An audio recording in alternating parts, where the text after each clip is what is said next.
যাদের ঘরের মেন দরজা নর্থ ইস্ট মানে হচ্ছে উত্তর পূর্ব কোণে, এরকম ঘরের দরজা বা এরকম ঘরকে আমরা খুব শুভ বলে মনে করি। কারণ হচ্ছে উত্তর পূর্ব বা উত্তর দিকটাকে আমরা খুব শুভ বলে মনে করি, কারণ এইদিকে হচ্ছে আমাদের কুবেরের স্থান, এই দিকে হচ্ছে আমাদের কুবের দেবতা থাকে। এই দিকে যেই ঘরের মুখ থাকে সেই ঘরকে আমরা খুব শুভ বলে মনে করি।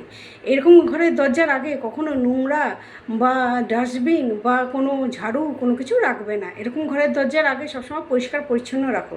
ও এরকম ঘরকে আমের যে পাতা পাওয়া যায় সেই আমের পাতা নিয়ে আসো, 9টা 11টা মানে 13টা এরকম মানে বেজোড় হবে বা 7টা বেজোড় হবে, ওরকম নিয়ে আসো। নিয়ে এসে সেটাকে ভালো করে ধুয়ে ওর মধ্যে একটা করে স্বস্তিক আর একটা করে ওং লেখো। এটা সিঁদুর গুলে লিখতে হবে, সরষের তেল দিয়ে সিঁদুর গুলে এটাকে লিখো স্বস্তিক আর ওং, একটা করে স্বস্তিক লাগাও একটা করে ওং।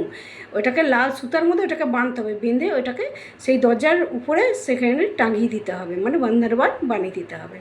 এরকম ঘরকে আমরা খুব শুভ বলে মনে করি।